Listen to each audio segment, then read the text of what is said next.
Hello everyone, and welcome to the Channel Business Podcast with Hanne. Channel Business Podcast is all about sharing ideas, insights, and valuable tips from leaders around the world who have been rising through the struggles to where they are now. And today we are talking about leadership and what it means to have that in a global level. We're going to dive into the topic with Blaine Bartlett. Business has a responsibility, I think it has a moral responsibility to recognize the power that it has for good. And I don't think many business leaders approach what they do with their companies from that perspective.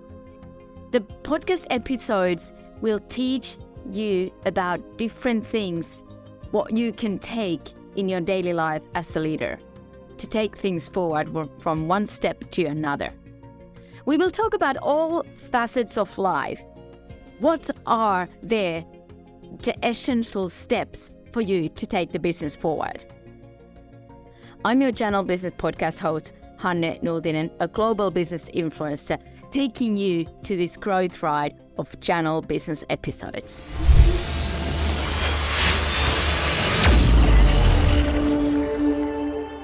Blaine Bartlett is international best-selling author, leadership and executive coach.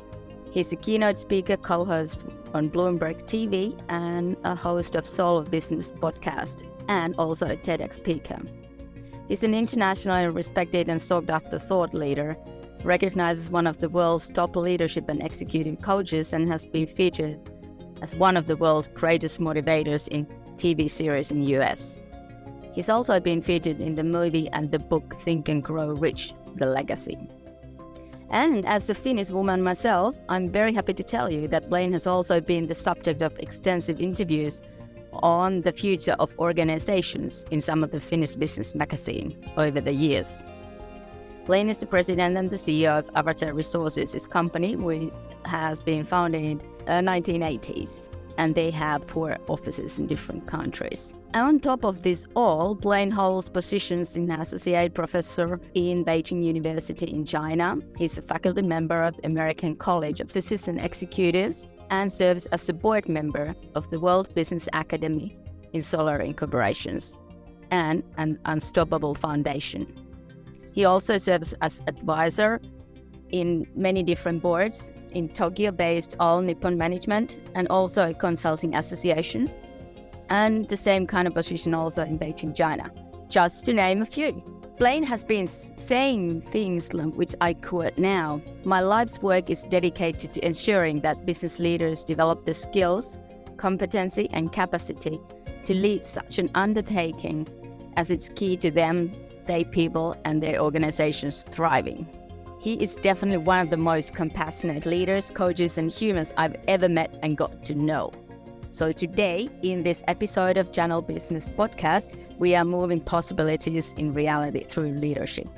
It's my great honor and privilege to introduce you to Blaine Bartlett. Welcome, Blaine. Hanne, thank you. Moi. I love that. It is a moi. Yeah. moi. To tell the audience, the moi is a Finnish way of saying hello. Just to people that won't know. We can start with this. Actually, it's funny thing that you are there now in Seattle in US and I'm here in Helsinki, Finland. But we have something in common, that you have been leading and guiding top executives also long time here in Finland and Helsinki. And that's actually how I get to know you back in the many moons ago. I read you about the different magazines and all that. So what is this committed to and inspired to create all this leadership thing? What does it mean to you? Oh, goodness. There's 2 things that come to mind for me just as a way to answer what I think is actually a fairly deep and complex question, and I want to thank you for asking it, and thank you for asking me to be on the show. Thank you. First of all, I start with a premise that business is the most pervasive and consequential force on the planet. There is nothing that escapes the touch of businesses' activities on this planet. Nothing. I can be an oyster in the middle of the South Pacific, and I will be touched by the activity. By business. By business, I definitely will. So business has a responsibility. I think it has a moral responsibility to recognize the power that it has for good. And I don't think many business leaders approach what they do with their companies from that perspective. So that moves us into this idea of leadership. I really do believe that business can be a spiritual discipline. Spiritual in this, that it will bring out the best in people if we actually organize ourselves around that. And business is really nothing less and nothing more than a mechanism by which we organize our behavior as human beings. I mean, that's what it is. Well, And how we organize our behaviors make a difference. And most people will tend to organize their behavior around fear and scarcity. And this is why competition is part of the economic model that most of us are familiar with. Competition is rooted in a context and a mindset of scarcity. It's an abundant universe. There's no need for competition in the way that most people actually engage it. And how they think it, right? And how they think it. We organize our systems, we organize our companies around a mindset of scarcity. And fear is not a creative, generative position to be taking. And with scarcity part of the mix, fear is also going to be coming along with that. I'm going to be missing out. I'm not going to get mine. Those sorts of things. So I think leaders, and this kind of is full circle to finish the answer here, leaders have a responsibility, effective leaders have a responsibility to take care of the whole. And I do think that's business's responsibility, is to honestly and fundamentally take care of the whole, because we touch everything. We touch everything. So I need to make sure my actions, my behaviors, take into account that I am impacting the whole. Yeah, and not just one thing or some specific industry, because we all know, even in our daily life as a human outside of the work, we touch lots of different things. Absolutely. Whether it's the family or the garbage or just, public transport or cars or whatever, the nature or all that. But we just don't think about it. Yep, that's exact. Everything is connected. Everything is connected. So true. And I'll perhaps embarrass you just a bit, but you did an intervention the other day with some school kids fighting on the playground. I did, yeah. And it was that action was taken because you recognize that people are connected, that everything is connected, and to ignore a behavior that's egregious is not going to serve society as a whole. Exactly, yeah. So business leaders that ignore the consequences of their business's actions, which could be at the moment something very little, but it could actually in later term create such a huge impact for the good or the bad. Absolutely. Yep. And at the end, and I really, thank you for bringing that point up, because most people, when we start talking about some of these things, they think, well, God, that's utopia, that's ideal. Who am I to do something? It's just little things. The way I talk to my coworker, the way I make a request of somebody if I happen to be the boss of somebody in an organization. How do I make the request? How do people feel about themselves when they're in my presence? Do they feel uplifted? Do they feel empowered? Do they feel ennobled? Do they feel seen? And safe and secure, all that, like all of that. Yeah. I remember you saying somewhere that, and like you said at the beginning, that if you have the fear, you are not being creative and you are not building the world as a whole in a good sense. So absolutely. Oh wow.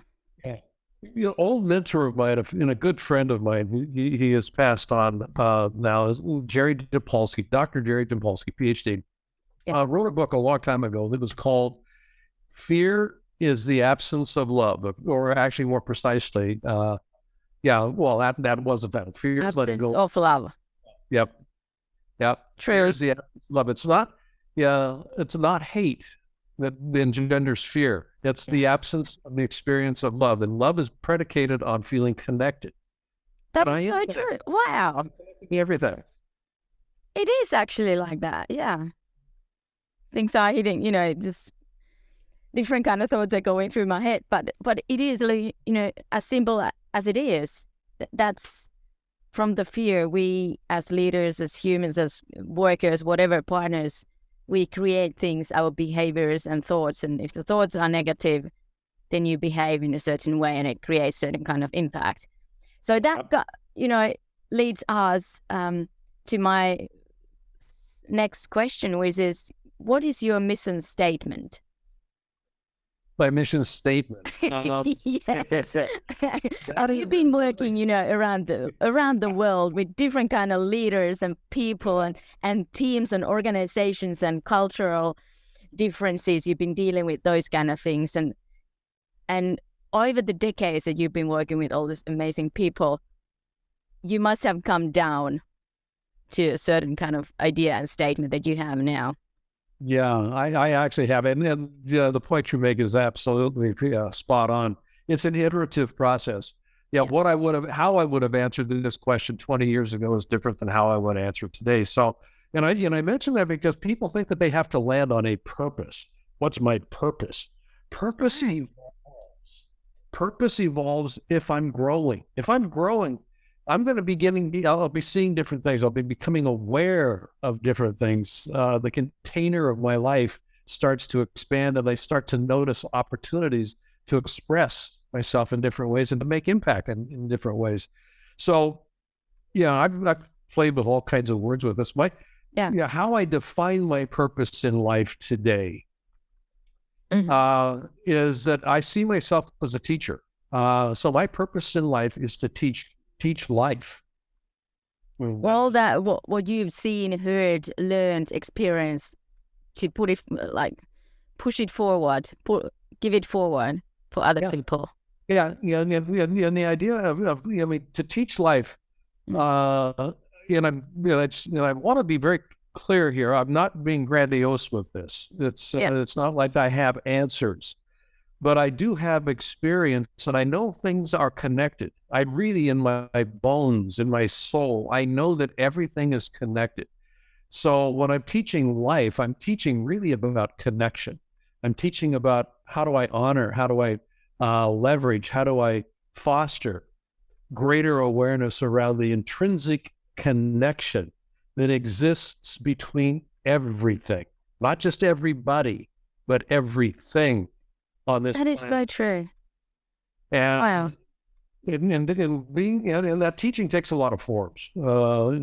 Conversations with my grandkids takes form of hugging my wife, and doing interviews like this, my writings, video shows that I do, TV shows that I do. I mean, there's a lot of modalities that I can work with, but it fundamentally comes down to I teach, therefore I am.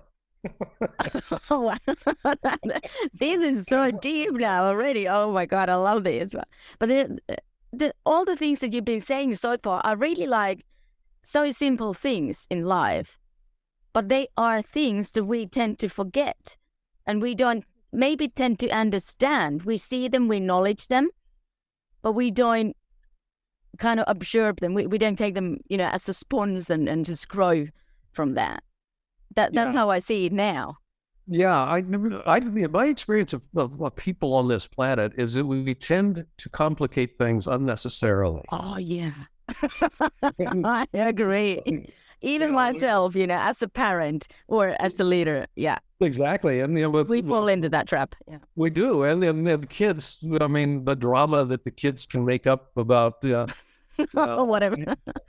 And if people can begin to appreciate that there's nobody and no thing out there except me and my projections, it can reduce the drama, because what I'm being presented with is nothing more than an outpicturing of what's going on in my own mind. So it's a gift. I mean, if something's perturbing me outside, it's a gift for me. Basically, it's a call for me to look at what's going on in my own self, my egoic compared self. to what is going on in the outside world, out of me. Change what's in here, and I will change what's out there. I will guarantee it. Change what's in here, and I will change what's out there. That's so true. If we change the way of thinking and perceiving things, it changes the outcome of how we see the world and how the others are treating us as well. Exactly. Yeah, Wayne Dyer famously said a long time ago, change how I look at something, and what I look at changes. And it does, It really does. And that is something that leaders should acknowledge. Yep. Okay, so what's your superpower then, teaching people life? What would you think? That's a great question. Honestly, Hanne, I think it's curiosity. I'm really, there's inquisitive, and then there's curious. Inquisitive is to kind of tell me more, but curious is what's behind that. Oh, yeah. What's in there? I cannot walk by a closed cupboard without opening it up. Just to see what's in there. So you see the whole world and the life itself as like a Pandora's box. There's always something in it. It's like Alice in Wonderland. You just go and see and experience. How is this put together? How does it work? What happens if I take this piece out? What falls, what rises? Yeah. All of those sorts of things. And that's been true for me, since I was as far back as I can remember. I've always been looking under rocks or but it starts from there. It's really served me well. Maybe that's something that really connects us, because I've always, as far as I remember, I've been the very curious, brave woman to go and seek for things and go in the path that is not so often walked, and just doing the things because out of my curiosity, I wanted to see and learn. I was thinking that I'm not, even though that I'm a woman, I can still do and go shooting with the boys. It doesn't restrict me, or I can do the woodwork. I don't have to go and knit because I don't like that and I suck it. So it brings me down to that the way that you see yourself as a leader or as a human, you should be courageous and go after things and be curious about life and like you said, how things are connected, how people are connected, and what's behind all that. Why do you think the way that you think, and what do you see here if you do this and that? When I stop being curious, I run the risk of looking up one day and recognizing that I'm in a rut. I'm doing the same thing over and over and over again. And there's two things that happen here. One is my sense of aliveness starts to disappear. One of the things I love about, I love being around kids because, kids are running everywhere. They and they really are. They're curious, or, they're looking up, and they're all alive. Their energy just is effervescent. You start getting, around adults, and it's kind of like, God, you're boring. Oh yeah, and where's the life? That's true. You don't feel that much alive anymore, and you putting down the energy that I must behave this way or that way. Yep, we get habituated. We start doing things over and over and over again the same way. We see the same people. We eat the same foods. We don't explore. We don't experiment. A rut is nothing more than a coffin with the ends kicked out. That's all a rut is. That is so true. Oh my God. Yeah. So people die in their ruts. Not physically necessarily, but emotionally, spiritually, energetically, they die in their ruts. And they're no fun to be around. A very good friend of mine, one of my best friends in the world, a fellow by the name of Bob Proctor. I think some people might know him. Yeah. Some people might know him. Okay, all the glory to Bob. Absolutely. I asked him a long time ago. This is probably about 10 years ago. So, Bob, and Bob is 87, and chronologically kind of up there. Said, this was 10 years ago, so he's in his 70s. He said, you're so vibrant, so alive. He says, what's your secret? He says, I don't hang around old people. But I bet there's behind all that is the curiosity, because I remember some interview where he said that it's because of the curiosity what he has. He doesn't feel, what is he, 87 now? Yeah. That, he feels like 50 or whatever. Yep. And I've heard that my grandma saying that, it's not about the age in chronological way, but it's the age that you feel in your heart and in your mind. And you should believe that. Absolutely. Not neglect that. Yeah. Oh my gosh. Yeah. Well, that covers all the things that I was going to ask you some time ago. How have you developed as an entrepreneur and leader? But there we go. Being curious all the time. Yeah. My dad was an entrepreneur.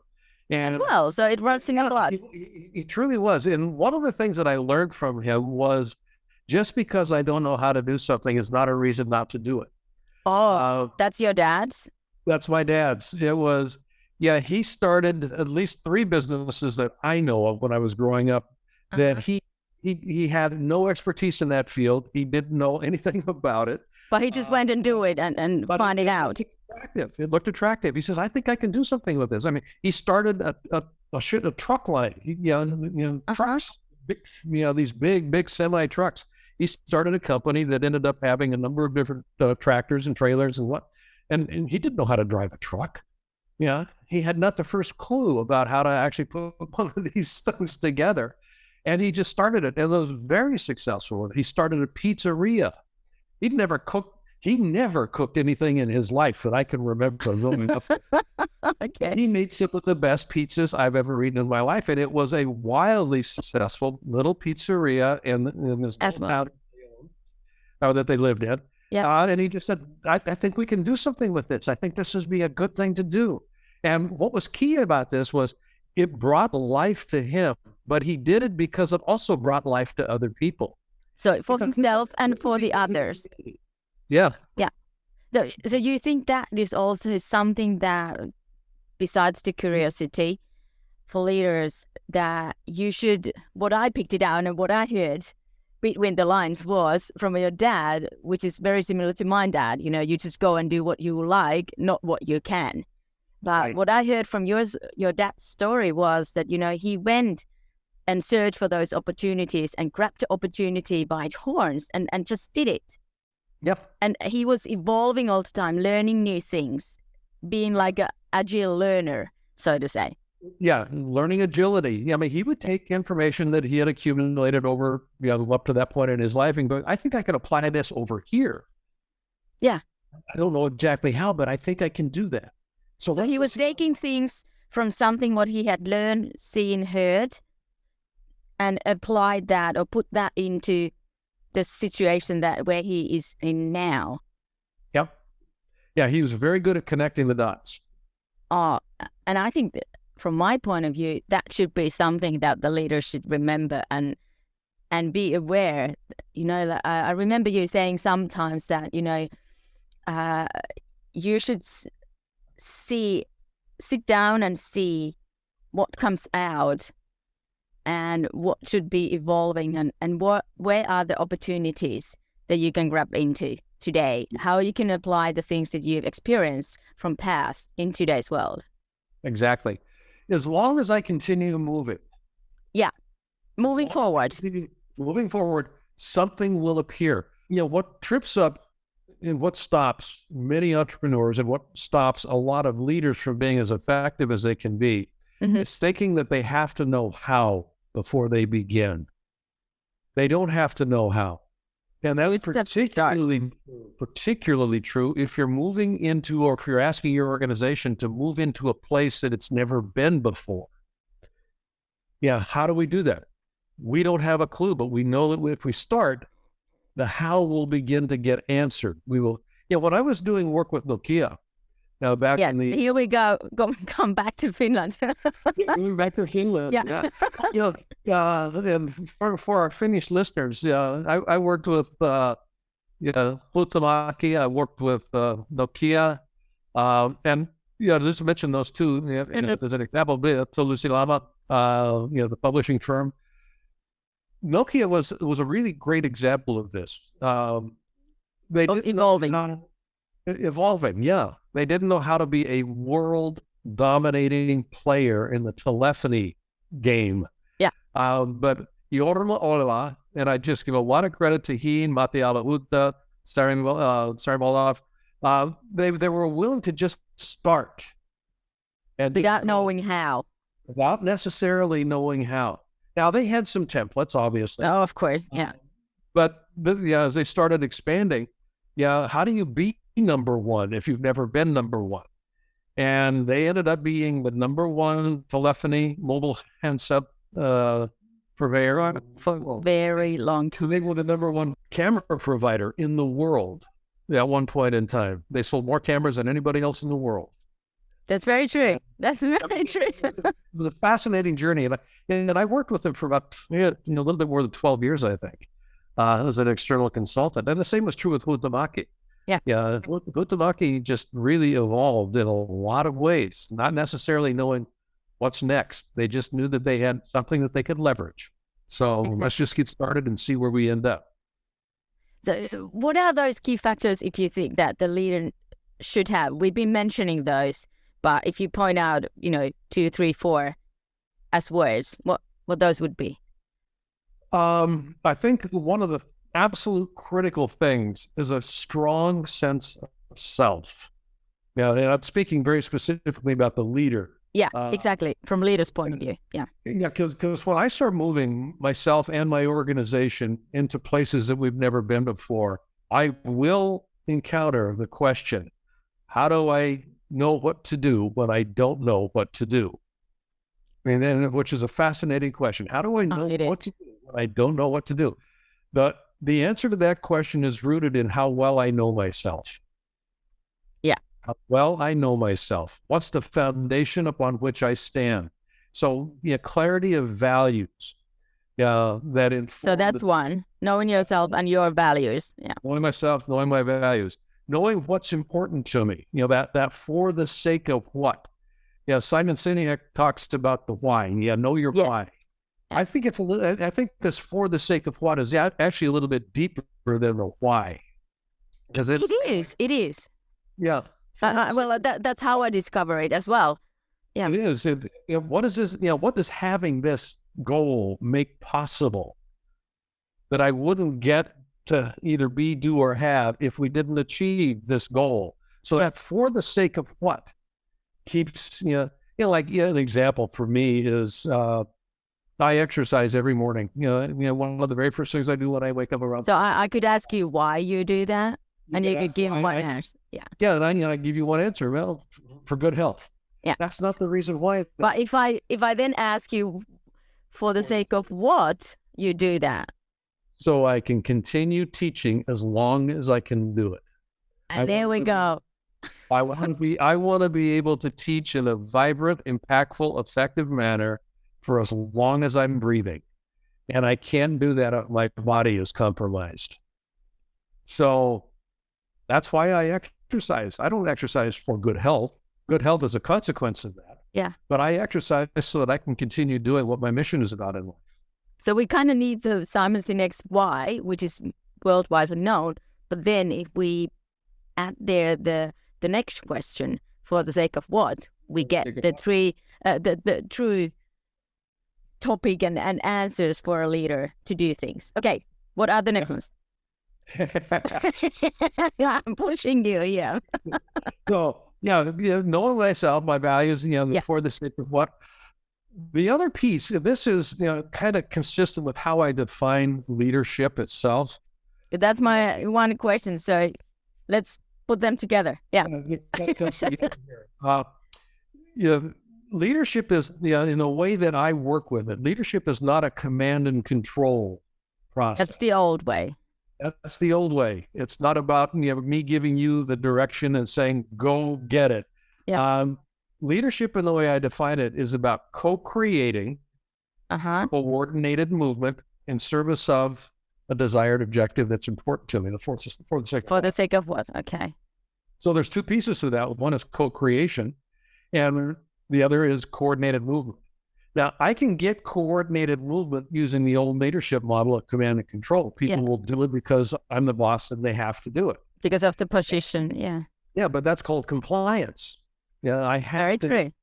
Anytime the experience of I have to do something comes into play, by definition, people do not own the objective because it's now a have to. It's somebody else's objective. You don't put your passion there as a leader or as a worker. Absolutely. I will do just enough to get by. Yeah. Which is why co-creation becomes actually the foundational piece of leadership. Co-creation is ownership transfer. Yeah. That's value. That's gem. It is. It's the, yeah. So it moves from me as the leader saying, this is a wonderful idea and I feel connected, I've emotionally engaged with it, to you beginning to see the value for you in a way that emotionally engages you in it. The ownership of it now becomes partly yours. So ownership transfer, you want to have it. You don't have to have it. You want to have it. You have an option to have it. You, in one way I see it that you also delegate, but then you also co-own these things. Yep. That ownership piece is important because from a skill perspective, how we create co-creation is a communication process. Very true. I guess that's the third one. Yeah, that's mastery of communication. The purpose of communication is to produce a result. So we communicate for connection. We communicate to solve problems. We communicate to get information. All of those are types of results. So communication is about getting results. Leadership is the same thing. Leadership is about getting results. Leadership and communication are exactly the same thing. So my effectiveness as a leader fundamentally will be determined by how masterful I am as a communicator. Most people, in my experience, are accidental communicators. They have not been, they haven't studied that. They haven't studied it. They haven't dedicated the time to understanding what is communication. And it's not blah, blah, blah, blah, blah. Communication isn't talking. Communication is the process of working up common meaning with each other. Co-creating and co-owning. Yeah. That's exactly. When there's common meaning about the importance, about the urgency, about the viability of anything, common meaning, people then have agency to determine, is this important for me or not? And if it's important for me, I will own it. That is so it's that process of creating common meaning before I start getting anything else going. It makes it a whole lot easier. Oh, it does. It does. Whether you think of yourself as a leader or a team leader or a boss or whatever, or even a worker, employee. Yeah. It changes the way that you behave and how you serve things. And do you give your ideas, your time, your dedication to the thing, or it's just getting by? Leaders that are working with this model, you will find that they ask questions far more than they tell. Very true. It really is. Rather than saying, I want you to go do that, they'll say something to the effect of, this is important to me. I'm not sure it's important to you. Can you tell me, if we got that, what would it make possible for you? Yeah. Why would it be important for you to do or have that? But questions will engage. Questions will always engage somebody. And that's the first move an effective leader will make, is they will ask a question.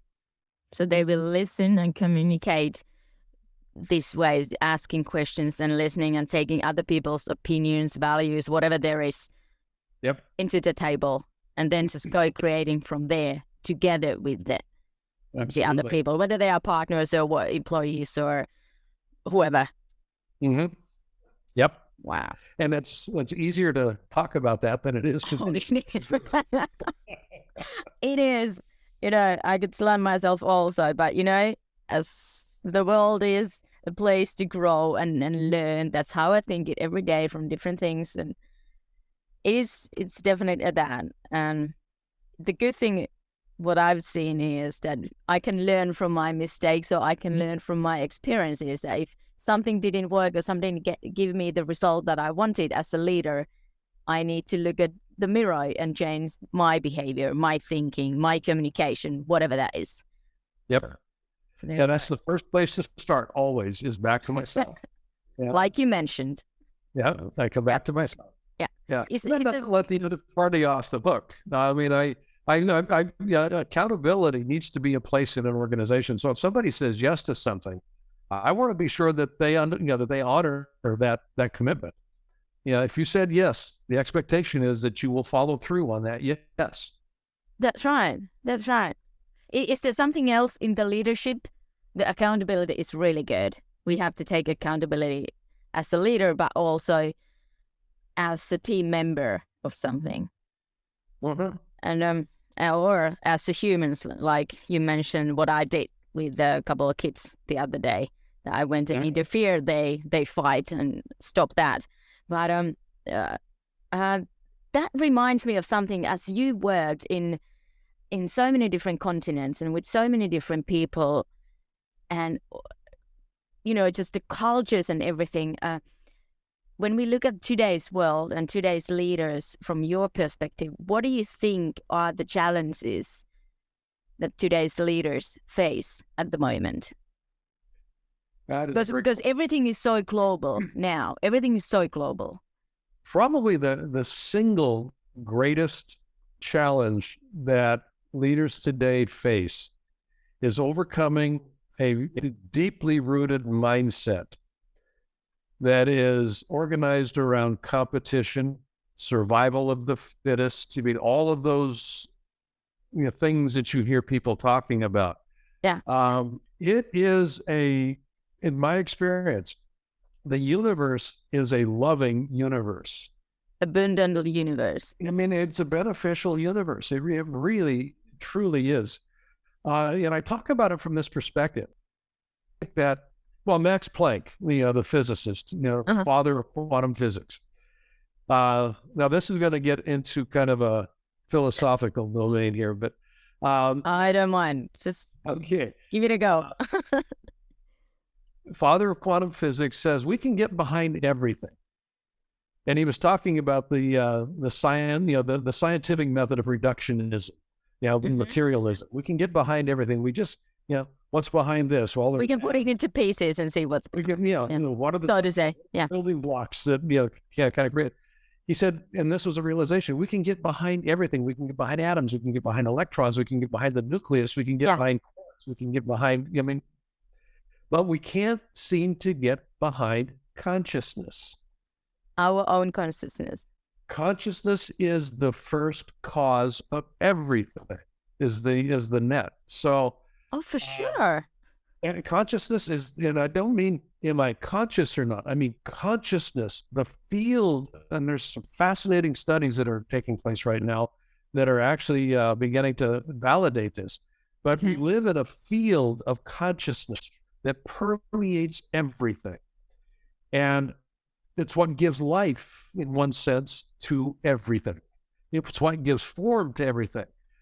I look at the tree out of my window here, and it has consciousness. And I don't mean in the sense that it recognizes that I'm looking at it and that sort of thing. There's a consciousness that actually made it possible for this tree to germinate and to end up growing. To be there and be alive. There. Yeah. And this is where it gets interesting. Thomas Troward, who is a philosopher that I've spent quite a bit of time studying, talks about beauty. And Plato actually referenced beauty. Beauty being one of the primary virtues in Plato's constellation of virtues.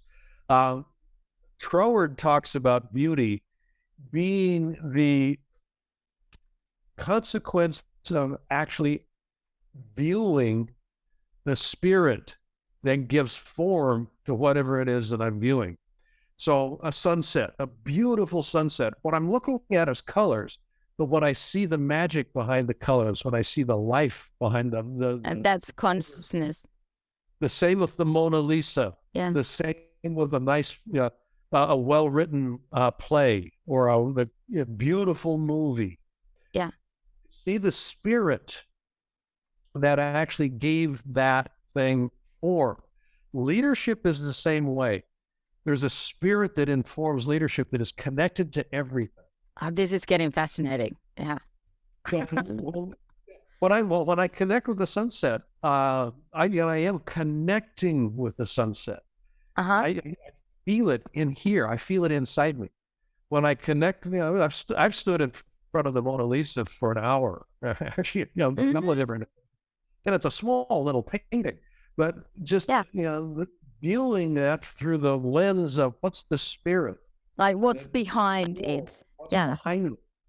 You see the beauty, you see the magic in it. By the way things have been done and created, and what's the spirit, the thoughts behind that thing, if it's something that a human has done it, and or what the nature has done it, the God or whatever itself has created. Right. Yeah.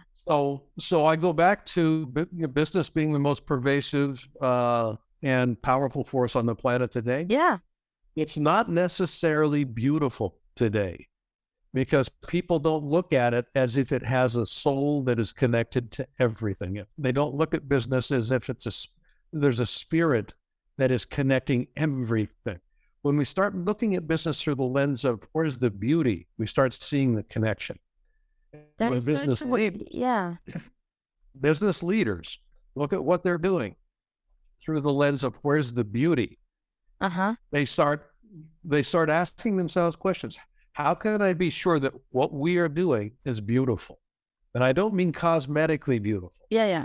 I mean, it's beautiful in the sense that it's honoring the life force that touches everything on this planet. And then, in medicine, doctors will take what's called the Hippocratic Oath. Yeah. First, do no harm. I think business leaders, whether it's a small proprietorship, a corner grocery store, or a fishmonger out on the docks, or somebody running a Unilever or Nokia or Huhtamaki, they should take for themselves an oath that says, first, do no harm. Yeah. And if that was the way that they approached their leadership of their organizations, first, do no harm, it changes the decision matrix. It does. It does. It moves it away from what's the most expeditious and profitable thing I can do to what's the most judicious and just that I can do. What's the most beautiful thing that I can do? Yeah. And it kind of, when you think of it that way, I think that then you get to actually think what we don't, as leaders, as humans, we may not see what are the other possibilities over there. Right. How it actually affects the different things, what I do, if I say this or if I do this. Because there's always the sort of a consequences or influence on things. And if we don't think about how far it actually goes, it doesn't show us the beauty of it. Exactly. It doesn't. And so can I run a chemical company that doesn't compromise the integrity of a shell of an oyster in the middle of the South Pacific? Yes, I can. But I need to make decisions in a different way. I need to make choices in a This is kind of what went into my writing of the book Compassionate Capitalism, a journey to the soul of business. And that book was a #1 international bestseller. We were #1 in 5 international markets. Oh, it's been amazing. Yeah.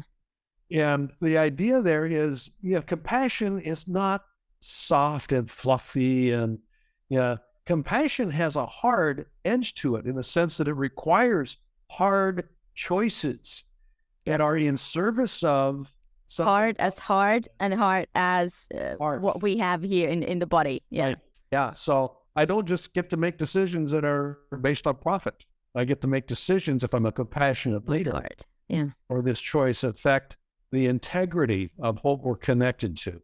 And I think that is something that what we face today and in the future more and more. The younger generation as leaders, as consumers, are being more aware of these kind of things, of the beauty behind different things. Yeah. And they are demanding more of the different companies, whether it's a grocery store or clothes or cars or electricity or whatever that is. So I think we are kind of pushed to see what's behind, what's the beauty of it. And I think that is something that is also changing the leadership, like you mentioned. Yeah, well, that kind of goes back to your question. What's the difference that I'm seeing today? Between or is there nowadays a difference? Yeah, there is a difference. And I think it is that greater awareness. Awareness increases choice making, or increases the choices that I see available to me. So an increase in awareness is a good thing. Yeah. Then we look at what's the behavior that's behind that, enhanced awareness. That behavior needs to be compassionate. It needs to be in service of connection, honoring connection. So that's where the compassion comes into play. Oh, wow. Conscious capitalism is all well and good. And I know the author of that, John Mackey and Raj Sisodia, I know them very well. But compassion is the behavior associated with consciousness. Beautiful. If I'm actually paying attention. Yeah. Because I can be aware, but I can act in ways that go counter to that awareness. If I act compassionately, I'm recognizing the awareness of connection, and I'm acting on that recognition. And then you're making the choices based on those values and principles and the beauty that you see on things as a leader. Yeah. So why do you think the leadership is, well, it kind of answers to this question, but why do you think the leadership is so important today? Why we have to change that today? It was something different 2 years ago. It was something very different 5 years ago. It was really different 10 years ago. It's been changing and evolving. But why in today's world it is so important? My answer to that question is pretty simple. And it's based on what leaders do. Leaders cause movement. That's what leaders do. Now, they do it in a lot of different ways. But leaders, at the end of the day, they cause movement. They cause people to move. They cause things to move. Towards the results, the goals, the aims, what we have. Yeah. So the idea here, just based on that very simple definition, is that everybody is a leader. It's impossible for me to live my life and not be causing movement. I will be causing movement with any, right now, you're causing movement with me, I'm causing movement with you. We are causing collectively movement with our listeners in some way, shape, or form. They'll either that's right. lean into the recording, or they'll turn it off, or whatever. Yeah. But there's movement that's occurring. So the reason that leadership is so important is, number one, it is a recognition that everybody is always causing movement. We can't not do that. Thereby, we have a responsibility to cause the kind of movement that produces the results that we say that we want. And most people are not schooled in that notion. They wait for the formal leaders to take the action. Formal leadership is old school. It's gone. It doesn't exist anymore. It doesn't. Yeah. Take that notion of formal leadership and toss it into the dust heap of history. There are very good people occupy in organizations, and they're called manager, they're called director, they're called whatever they're called. But the leader's role legitimately belongs to everybody.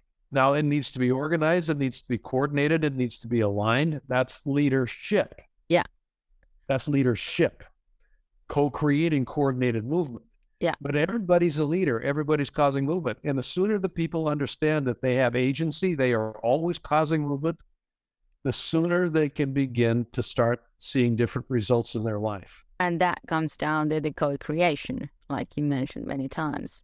Yes. Beautiful. And at a fundamental level, I am always co-creating with spirit or consciousness. That's a symbiotic process. I'm always co-creating with spirit. Oh, wow. This is really, really deep, but that's why I love it. It's something that you've heard, you've seen, you've read, but have you really thought about it that way? I think this whole conversation is all about that. Have you really thought about these things as a leader, as a human, in this way, in this deep level, and in this wide level of seeing things? I love this. Oh, wow. Great questions. Great questions. Thank you. Amazing answers that blow away the mind and makes you sit down and think that, oh my gosh, what was happening over there? So how do you keep evolving and developing yourself besides the curiosity and exercises and talking to amazing people all over the world and doing this teaching work? How do you keep up? I study. I mean, I truly do. Curiosity is probably the impetus for that. But yeah, I'm curious. I study in different domains. I don't just study in my field of expertise. Yeah. But yeah, I read physics, quantum physics. I read poetry. I read all different things. Yeah, philosophy. I mean, just all kinds of things, because that broad exposure, there's something that begins to connect. Uh-huh.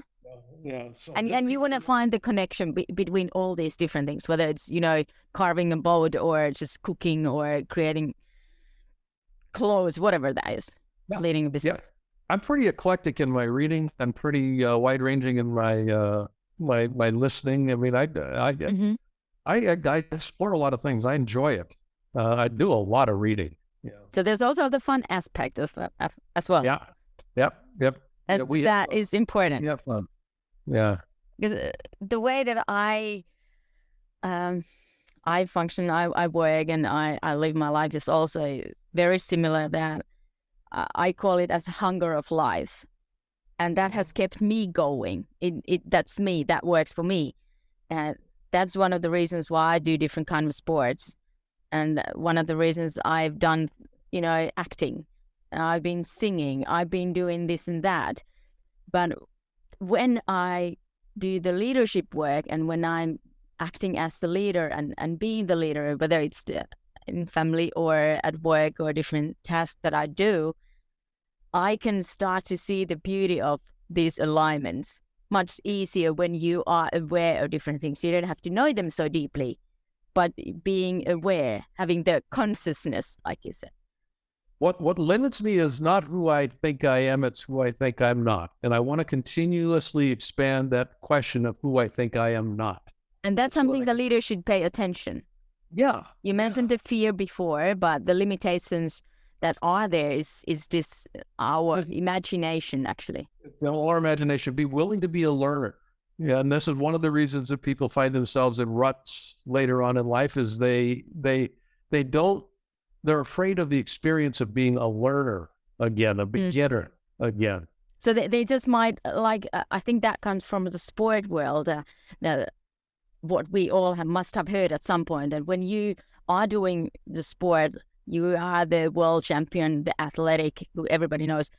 Nowadays, they also put the teaching and academic work and studying besides doing the sport as your major. Mm-hmm. So when you finish being the world best runner or swimmer or whatever, there's a life after that as well. Yeah. Yep, absolutely. And so the leader should also, for the sake of going and live your life and being the best leader you can be interested about different things, whether it's something that you don't really like, but something you might just also find the fun from it, doing whatever. I wanted to learn about money years ago, just kind of how does money work? And so I went and I got a security license, so oh my gosh. So I could sell securities. And just getting schooled in what was that about. I was curious about how the ocean works, so I became a certified scuba diver, and I got 4 or 5 different ratings. Search and rescue, ice diving. I mean, so I just kind of went up. Flying, I got a pilot's license. I became an aerobatic pilot. I flew gliders. Got certified as a tug pilot. Not because I was going to be a professional, but because I was curious about how does all of this work. Oh yeah. And those in cooking, I love to cook. My wife and I both, we absolutely love cooking. So just learning how to assemble different ingredients and pay attention to different. So just kind of expanding horizons, and all of it's useful in some way. And then when you know a little bit of all things, you don't have to be the master of everything. Right. As a leader, but knowing these things and then asking the questions how they are aligned. Where's the connection between cooking and carving and scuba diving and whatever that is? Is there the possibility for me to lead this company towards that possibility, or is there a possibility, or can I create the possibility? Is there a need actually for that? Yeah, Richard Branson. I love what, Oh, he's amazing. he's all kinds of stuff. And Jeff Bezos is just kind of the same way, and Elon Musk. These guys, they work different domains. They kind of get out there, they do different things. And if my purpose, my mission is to teach life, I need to know life. What life? Definitely. For the sake of what? I don't, just do it because looks like a good idea. Let's go learn how to explore and see what that's about. And that's something for the leaders, how to remain being a good leader. And to remain alive. To remain. Alive, it's not just physically, but alive. Because it's a spiritual thing. Like I was, we have a mutual friend, me and Blaine, called Lynn Kitchen, who's the world's greatest motivator TV show host. And you've been also in that one. And something just came up to my mind what got out of a conversation what I was having with Lynn was that her mother is 99 and blind and in a wheelchair and all that sort of things. But she said in one of the shows for Lynn that, it's about the imagination, your spirit. And we've seen, we've seen lots of these kind of leaders in the world. Some of them are passed by this time already, but their physical limitations are not there to limit us. It's only the imagination. Imagination lives at the threshold of the soul. And if I want to access my soul, and by soul, I'm not talking religious, I'm talking about the spirit. Life force. Soul of yourself, soul of being a leader. Imagination is the gate. It's the gateway. So I started imagining, not just daydreaming frivolously, but imagining possibility. And then I find ways to move possibility into reality. And that's at the end of the day, what highly effective leaders do is they imagine possibility and then find ways to move possibility into reality so that people have experience of it. Oh, wow. This is very good. This is very good. And I hope that the listeners are getting these gems out of the question, the whole conversations here, because I think there's plenty of those. It's about the way of seeing things and imagining all that and just co-creating. It's something different. What I learned through you and through your words is that cooperation is a different thing than co-creation. And absolutely. Yeah, there's a big difference. So that's something what leaders should do. But bringing this whole conversation to an end, which I wouldn't like to do, because I would just love to go and talking about this the whole day, whole evening. But to wrap it up in a way, what would you say would be one single thing that all the leaders should remember from our conversation and the experience based on your life up to today? What they should remember? You're not getting out of this alive. Is it that one? I carry a coin with me, and it's got a Latin inscription on it, or actually it's a Greek inscription. Memento mori. Memento mori. Remember, I must die. So. And I use that all the time. I touch it 7, 8, 9 times a day. It's in my pocket. It's always in my pocket. Okay. And it's kind of like, what am I spending my life on? Each moment dies, gives birth to the next moment. Remember, I must die. Yeah. What am I dying for? What is that moment dying to give? It's dying for it's dying for a purpose. What's it giving birth to? Yeah. When we look at nature, everything in nature is continuously in the process of dying in order to generate new life. So as a leader, I've got a finite amount of energy. I've got a finite amount of time, specifically time. Mm-hmm. How am I investing it? I'm either investing it or I'm spending it. Spending it, I don't get any return. Oh, yeah. Investing it, I get a return. Of some sort. It might be a legacy or whatever. Yeah, a product. So what am I spending? What am I investing? I'm dying for this. I'm dying. What am I willing to die for on a daily, moment by moment basis? And that's I don't think many leaders have thought about it that way. Yeah, well, that's keeps me going. Oh, wow. So that's another way of saying that if I would die now, what would be the left? But that's a deeper thing. What am I dying for as a leader or as a human? Yeah. Yeah, when I'm exercising in the morning and it's painful, what am I dying for? I'm dying so that I'm able to teach. Yeah. When I'm in my 90s. Oh, wow. Oh, wow. That's a good one. I think that's something totally different than I was thinking it could be.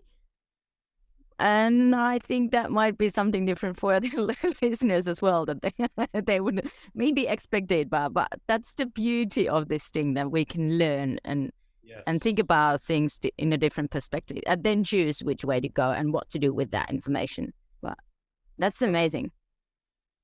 Okay. One last question. Besides all this, what are you most grateful for now?